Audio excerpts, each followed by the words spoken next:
আকাশবাণী গুৱাহাটী পুৱাৰ আঞ্চলিক বাতৰি পঢ়িছো পৰিস্মিতা দিহিঙীয়াই। এতিয়া প্ৰধান বাতৰিকেইটা হৈছে হাত বিহুৰ তৃতীয় দিনা আজি অসমবাসীৰ গোঁসাই বিহু পালন। ৰাজ্যৰ প্ৰথম পৰ্যায়ৰ নিৰ্বাচনী প্ৰচাৰ অভিযান চলোৱাৰ বাবে কাইলৈ বিজেপিৰ জ্যেষ্ঠ নেতা তথা প্ৰধানমন্ত্ৰী নৰেন্দ্ৰ মোদীৰ অসম ভ্ৰমণ। 17 এপ্ৰিলত নলবাৰীত নিৰ্বাচনী সভাত অংশগ্ৰহণ। কংগ্ৰেছ তথা আন বিৰোধী দলৰ নিৰ্বাচনী প্ৰচাৰ অভিযান তুংগত। লোকসভা নিৰ্বাচনৰ পাছতে অসম মন্ত্ৰীসভাৰ ব্যাপক সাল সলনি হ'ব বুলি মুখ্যমন্ত্ৰী ডঃ হিমন্ত বিশ্ব শৰ্মাৰ ঘোষণা আৰু IPL ক্ৰিকেট প্ৰতিযোগিতাৰ কালি এখন খেলত মুম্বাই ইণ্ডিয়ান্স চেন্নাই ছুপাৰ কিংছৰ হাতত পৰাস্ত। এতিয়া শুনক বিতং বাতৰি। আজি গোঁসাই বিহু। সাদিনীয়া বিহুৰ তৃতীয় দিনটো অসমবাসীয়ে আজি পৰম্পৰাগতভাৱে গোঁসাই বিহু হিচাপে পালন কৰে। সেই অনুসৰি অসমৰ ৰাইজে ৰাজহুৱা নামঘৰ সত্ৰ আদিত নাম প্ৰসংগ কৰে। ইফালে ৰাজ্যজুৰি বহাগ বিহুৰ আনন্দ উৎসাহ অব্যাহত আছে। উজনিৰ পৰা নামনিলৈ গাঁৱে ভূঞে চহৰে নগৰে ঢোল পেপাৰ শব্দ আৰু নাচনীৰ নাচোনৰ চেৱত উৎসৱমুখৰ পৰিৱেশৰ সৃষ্টি হৈছে। গুৱাহাটী মহানগৰীৰ বিভিন্ন প্ৰান্তত মঞ্চ বিহু কাৰ্যসূচী অনুষ্ঠিত হৈছে। ভৰলুমুখ, চানমাৰী, গণেশগুৰি, নুনমাটি, বেলতলাকে ধৰি বিভিন্ন ঠাইত মঞ্চ বিহুৰ আকৰ্ষণীয় অনুষ্ঠান উপভোগ কৰিবলৈ অগণন লোকে ভিৰ কৰিছে। লখিমপুৰ জিলাত অসম অনুসূচিত জাতি যুৱ ছাত্ৰ সন্থা জিলা সমিতিৰ উদ্যোগত 133 সংখ্যক কেন্দ্ৰীয় আম্বেদকাৰ জয়ন্তী উপলক্ষে কালি মুকলি বিহুৰ আয়োজন কৰা হয়। গোলাঘাট জিলাৰ হাতীয়েখোৱাত ফ্ৰেণ্ডশ্বিপ ক্লাবৰ উদ্যোগত আয়োজিত মুকলি বিহুৰ কাৰ্যসূচীত ডেকা গাভৰুৰ লগতে কণ কণ শিশুৱে অংশগ্ৰহণ কৰে। আনহাতে কামৰূপ জিলাৰ ছয়গাঁৱৰ আমতলা গাঁৱৰ ৰঙালী বিহুৰ মঞ্চত কালি পহিলা বহাগৰ দিনা ব্যতিক্ৰমী পৰিৱেশ দেখিবলৈ পোৱা যায়। বিহু মঞ্চত বৈষ্ণৱ ভকতক শ্ৰীমদ ভাগৱত গীতা, চেলেং, গামোচা আৰু মানপত্ৰ প্ৰদান কৰাৰ লগতে গাঁৱৰ অৱসৰপ্ৰাপ্ত শিক্ষক তথা বয়োজ্যেষ্ঠ গাঁওবুঢ়াক সম্বৰ্ধনা জনোৱা হয়। ৰাজ্যৰ বিভিন্ন ঠাইৰ লগতে প্ৰবাসত থকা অসমীয়াসকলেও ৰঙালী বিহু উলহ মালহেৰে পালন কৰাৰ বাতৰি পোৱা গৈছে। প্ৰথম পৰ্যায়ৰ লোকসভা নিৰ্বাচনৰ দিন চমু চাপি অহাৰ লগে লগে ৰাজ্যত বিভিন্ন ৰাজনৈতিক দলসমূহৰ প্ৰচাৰ অভিযান তুংগত উঠিছে। দলসমূহে শীৰ্ষ নেতৃত্ব আৰু তাৰকা প্ৰচাৰকৰ উপস্থিতিত সমষ্টিসমূহৰ ঠায়ে ঠায়ে জনসমাৱেশ, মটৰ চাইকেল সমদল, ৰোড শ্ব' আদি অনুষ্ঠিত কৰিও প্ৰচাৰ চলাইছে। তদুপৰি বিভিন্ন অঞ্চললৈ গৈ ভোটদাতা ৰাইজৰ সৈতে মত বিনিময় কৰি প্ৰাৰ্থীসকলে তেওঁলোকৰ মন জয় কৰাৰ চেষ্টা চলাইছে।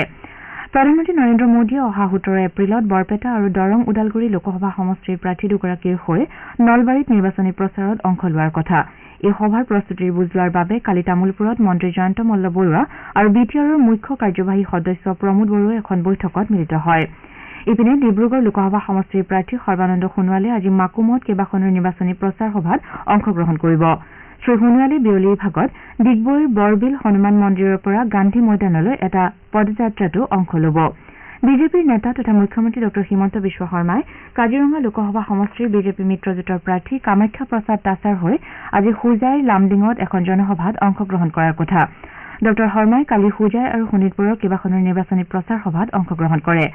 ডিব্ৰুগড় সমষ্টিৰ বিৰোধী ঐক্য মঞ্চৰ প্ৰাৰ্থী লুৰিণজ্যোতি গগৈয়ে কালি খোৱাং বিধানসভা সমষ্টিৰ বিভিন্ন অঞ্চলত প্ৰচাৰ চলায়। একেদৰে যোৰহাট সমষ্টিৰ কংগ্ৰেছ দলৰ প্ৰাৰ্থী গৌৰৱ গগৈয়ে যোৰহাট নগৰত কেইবাটাও প্ৰচাৰ কাৰ্যসূচীত অংশগ্ৰহণ কৰে। ডিফু লোকসভা সমষ্টিৰ বিজেপি প্ৰাৰ্থী অমৰ সিং টিছুৱে কাৰ্বি আংলং আৰু ডিমা হাছাও স্বায়ত্তশাসিত পৰিষদৰ প্ৰতিটো পৰিষদীয় সমষ্টিত প্ৰচাৰ অব্যাহত ৰাখিছে। একেদৰে কংগ্ৰেছ আৰু all party hills leader conference দলৰ প্ৰাৰ্থী জয়ৰাম ইংলেং আৰু জন ইংটি কাঠাৰে গাঁৱে গাঁৱে গৈ নিৰ্বাচনী প্ৰচাৰত অংশগ্ৰহণ কৰিছে। 19 এপ্ৰিলত হ'বলগীয়া প্ৰথম পৰ্যায়ত 17খন ৰাজ্য আৰু 4টা কেন্দ্ৰীয় শাসিত অঞ্চলৰ 102খন লোকসভা আসনৰ বাবে নিৰ্বাচন অনুষ্ঠিত হ'ব। তদুপৰি ছিকিমৰ 32খন আৰু অৰুণাচল প্ৰদেশৰ 60খন বিধানসভা আসনৰ বাবে এই পৰ্যায়ত ভোটগ্ৰহণ কৰা হ'ব। সমগ্ৰ লোকসভা নিৰ্বাচনৰ বাবে বিজেপিয়ে কালি সংকল্প পত্ৰ নামেৰে দলীয় ইস্তাহাৰ প্ৰকাশ কৰে। বিজেপিৰ জ্যেষ্ঠ নেতা তথা প্ৰধানমন্ত্ৰী নৰেন্দ্ৰ মোদী আৰু জ্যেষ্ঠ নেতা ৰাজনাথ সিঙৰ উপস্থিতিত দলৰ ৰাষ্ট্ৰীয় সভাপতি JP নাড্ডাই নতুন দিল্লীৰ দলৰ মুখ্য কাৰ্যালয়ত এই ইস্তাহাৰ জাৰি কৰে। ইস্তাহাৰত দলে উমৈহতীয়া দেৱানী বিধি, এখন ৰাষ্ট্ৰ এটা নিৰ্বাচন আৰু একক নিৰ্বাচন তালিকাৰ প্ৰতিশ্ৰুতি প্ৰদান কৰিছে। দলে লগতে প্ৰধানমন্ত্ৰী গৰীব কল্যাণ অন্ন যোজনাৰ অধীনত পৰৱৰ্তী 5 বছৰৰ বাবে বিনামূলীয়া ৰেচন যোগান ব্যৱস্থা অব্যাহত ৰখাৰ লগতে জ্যেষ্ঠ নাগৰিকসকলক সামৰি লোৱাৰ বাবে আয়ুষ্মান ভাৰত যোজনাৰ সম্প্ৰসাৰণৰ প্ৰতিশ্ৰুতিও দিছে। সংকল্প পত্ৰত সবলীকৰণৰ জৰিয়তে 3 কোটি মহিলাক লাখপতি বাইদেউৰূপে গঢ়ি তোলা আৰু প্ৰধানমন্ত্ৰী সূৰ্য ঘৰ যোজনাৰে বিদ্যুৎ মাচুল শূন্য কৰাৰ প্ৰতিশ্ৰুতিৰ ওপৰত গুৰুত্ব আৰোপ কৰা হৈছে। নিৰ্বাচনী ইস্তাহাৰখনত উত্তৰ পূৰ্বাঞ্চলৰ ওপৰত বিশেষ গুৰুত্ব আৰোপ কৰি অঞ্চলটোত শান্তি বৰ্তাই ৰখাৰ বিষয়ে উল্লেখ কৰা হৈছে ইস্তাহাৰত দলে অশান্ত এলেকাসমূহৰ বিষয়সমূহ দূৰ কৰাৰ লগতে পৰ্যায়ক্ৰমে সশস্ত্ৰ বাহিনীৰ বিশেষ ক্ষমতা আইন প্ৰত্যাহাৰৰ বাবে চেষ্টা অব্যাহত ৰাখিব বুলি ঘোষণা কৰা হৈছে দলে লগতে নিৰন্তৰ প্ৰচেষ্টাৰ জৰিয়তে উত্তৰ পূৰ্বাঞ্চলৰ ৰাজ্যসমূহৰ মাজৰ আন্তঃৰাজ্যিক সীমান্ত বিবাদ নিষ্পত্তিৰ বাবে কাম কৰাৰ প্ৰতিশ্ৰুতি দিছে ইস্তাহাৰ মুকলি কৰাৰ পাছত দলৰ জ্যেষ্ঠ নেতা আৰু প্ৰধানমন্ত্ৰী মোদীয়ে কয় যে সংকল্প পত্ৰই উন্নত ৰাষ্ট্ৰৰ 4টা শক্তিশালী স্তম্ভ যুৱ প্ৰজন্ম মহিলা খেতিয়ক আৰু দৰিদ্ৰসকলক সবল কৰি তোলাৰ ওপৰত গুৰুত্ব আৰোপ কৰিছে লোকসভা নিৰ্বাচন উপলক্ষে ৰাজ্য চৰকাৰে ভোটগ্ৰহণৰ দিনকেইটাত বেতনসহ ছুটি ঘোষণা কৰিছে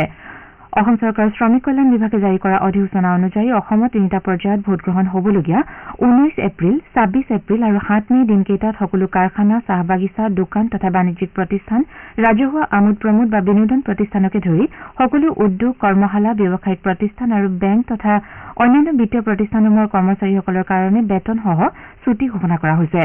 উল্লেখযোগ্য যে জনপ্ৰতিনিধিত্ব আইনৰ 135 নম্বৰ ধাৰা অনুযায়ী ভোটগ্ৰহণ হ'বলগীয়া সমষ্টিৰ ক্ষেত্ৰত সমষ্টিটোৰ বাহিৰত কৰ্মৰত কৰ্মচাৰীসকলৰ বাবেহে এই নিৰ্দেশনা প্ৰযোজ্য হ'ব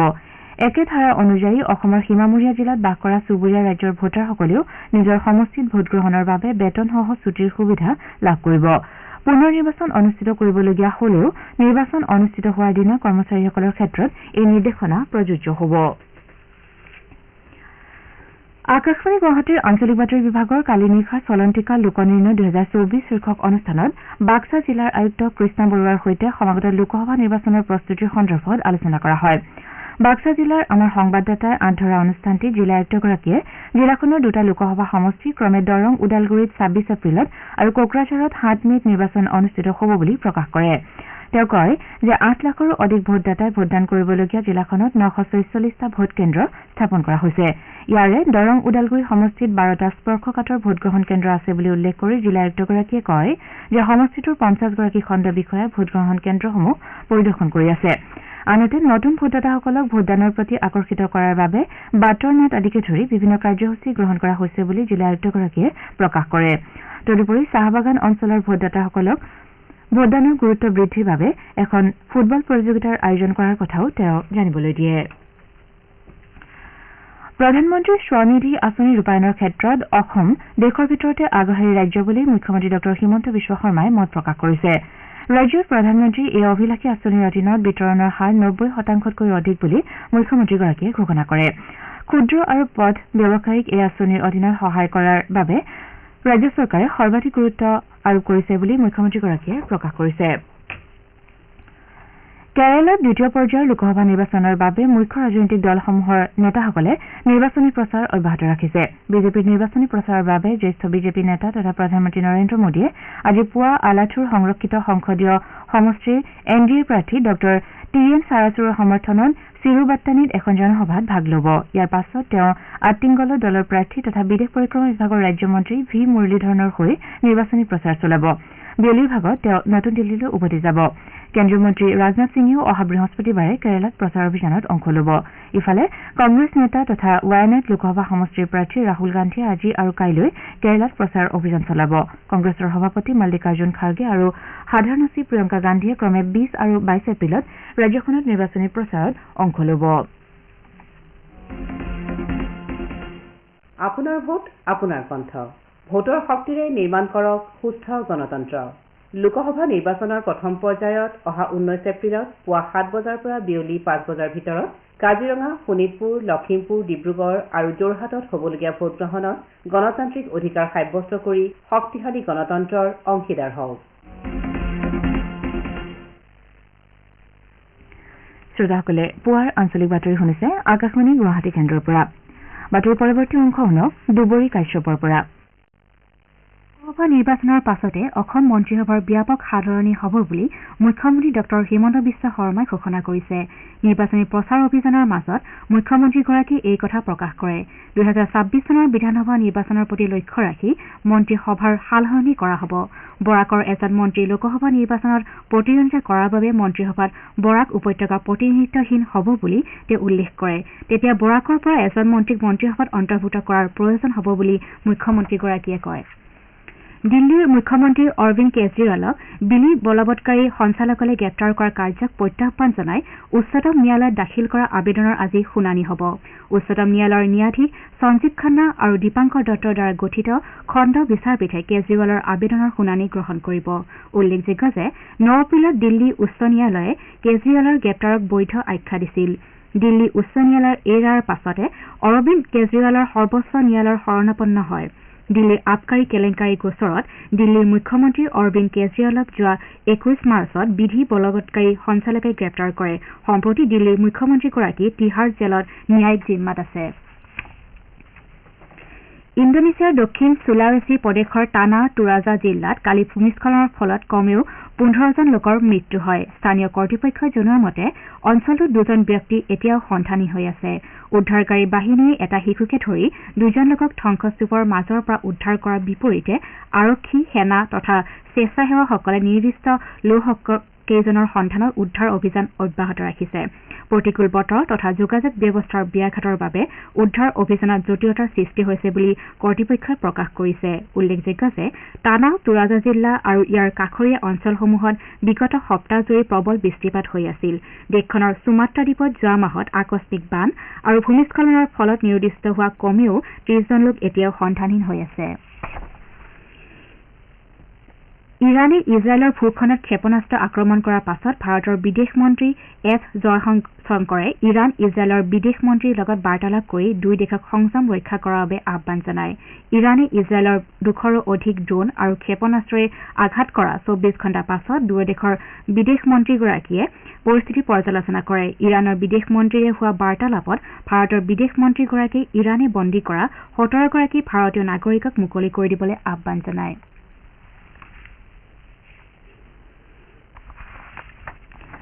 IPL ক্ৰিকেট প্ৰতিযোগিতাত কলকাতাৰ ইডেন গাৰ্ডেন্সত অনুষ্ঠিত এখন খেলত কালি কলকাতা নাইট ৰাইডাৰ্ছে লক্ষ্ণৌ ছুপাৰ জায়াণ্টছক 8 উইকেটত পৰাস্ত কৰে লক্ষ্ণৌ ছুপাৰ জায়াণ্টছে প্ৰথম বেট ধৰি নিৰ্ধাৰিত 20 অভাৰত 7 উইকেটৰ বিনিময়ত 161 ৰান সংগ্ৰহ কৰে দলটোৰ হৈ নিকলাছ পুৰানে 45 ৰান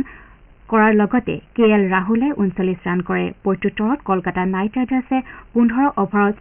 4টা বলত বিজয় লক্ষ্যত উপনীত হয় দলটোৰ হৈ ফিলিপ সল্টে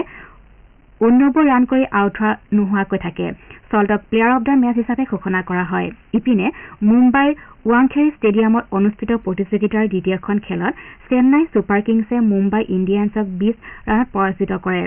মুম্বাই ইণ্ডিয়ানছে 206 ৰানৰ বিজয় লক্ষ্যৰে খেল আৰম্ভ কৰি নিৰ্ধাৰিত 20 অভাৰত 6টাকৈ উইকেট হেৰুৱাই 186 ৰানহে কৰিবলৈ সমৰ্থ হয় দলটোৰ হৈ ৰোহিত শৰ্মাই 105 ৰান কৰি অপৰাজিত হৈ থাকে চেন্নাইৰ মেথিছা পাথিৰানাই 4টা উইকেট দখল কৰাৰ লগতে তুষাৰ দেশপাণ্ডে আৰু মুস্তাফিজুৰ ৰহমানে এটাকৈ উইকেট লাভ কৰে আনহাতে চেন্নাই ছুপাৰ কিংছে প্ৰথম বেট ধৰি নিৰ্ধাৰিত অভাৰত 4টা উইকেট হেৰুৱাই 206 ৰান সংগ্ৰহ কৰে চেন্নাইৰ হৈ ঋতুৰাজ গাইকোৱাডে 69 শিৱম ডুবে 66 আৰু ৰাচিন ৰবীন্দ্ৰ 21 ৰান কৰে মেথিছা পাথিৰানাক প্লেয়াৰ অব দ্য মেচ হিচাপে ঘোষণা কৰা হয় ইয়াৰ পূৰ্বে মুম্বাই ইণ্ডিয়ানছে টছত জিকি প্ৰথমে বলিং কৰাৰ সিদ্ধান্ত লয় প্ৰতিযোগিতাত আজি চেন্নাই চিন্নাস্বামী ষ্টেডিয়ামত হ'বলগীয়া খেলত ৰয়েল চেলেঞ্জাৰ্ছ বাংগালুৰু ছানৰাইজাৰ্ছ হায়দৰাবাদৰ বিৰুদ্ধে অৱতীৰ্ণ হ'ব খেলখন সন্ধিয়া 7:30 বজাত অনুষ্ঠিত হ'ব কিৰ্গিস্তানৰ বিস্কেকত অনুষ্ঠিত ছিনিয়ৰ এছিয়ান মল্লযুঁজ প্ৰতিযোগিতাত ভাৰতীয় মহিলা মল্লযুঁজাৰী দলটোৱে 2টা ৰূপৰ আৰু 2টা ব্ৰঞ্জ পদক লাভ কৰিছে কালি অনুষ্ঠিত মহিলাৰ 72 কেজি শাখাৰ এখন খেলত ভাৰতৰ হৰ্ষিতা সিঙৰ কুৱান জিয়াঙৰ হাতত 2-5 ফলাফলত পৰাস্ত হোৱাৰ বিপৰীতে অঞ্জু পাংখাল 53 কেজি শাখাত উত্তৰ কোৰিয়াৰ জি হিয়াং কিমৰ হাতত 0-10 ফলাফলত পৰাজিত হৈ ৰূপৰ পদকতে সন্তুষ্ট থাকিবলগীয়া হয় বাতৰি শেষ কৰাৰ পূৰ্বে প্ৰধান বাতৰিকেইটা পঢ়ি দিছো হাত বিহুৰ তৃতীয় দিনা আজি অসমবাসীৰ গোসাই বিহু পালন ৰাজ্যৰ প্ৰথম পৰ্যায়ৰ নিৰ্বাচনী প্ৰচাৰ চলোৱাৰ বাবে কাইলৈ বিজেপিৰ জ্যেষ্ঠ নেতা তথা প্ৰধানমন্ত্ৰী নৰেন্দ্ৰ মোদীৰ অসম ভ্ৰমণ 17 এপ্ৰিলত নলবাৰীত নিৰ্বাচনী সভাত অংশগ্ৰহণ লোকসভা নিৰ্বাচনৰ পাছতে অসম মন্ত্ৰীসভাৰ ব্যাপক সালসলনি হ'ব বুলি মুখ্যমন্ত্ৰী হিমন্ত বিশ্ব শৰ্মাৰ ঘোষণা আৰু IPL ক্ৰিকেট প্ৰতিযোগিতাৰ কালি এখন খেলত মুম্বাই ইণ্ডিয়ানছ চেন্নাই ছুপাৰ কিংছৰ হাতত পৰাস্ত এতিয়াৰ বাতৰি ইমানতে সমাপ্ত হ'ল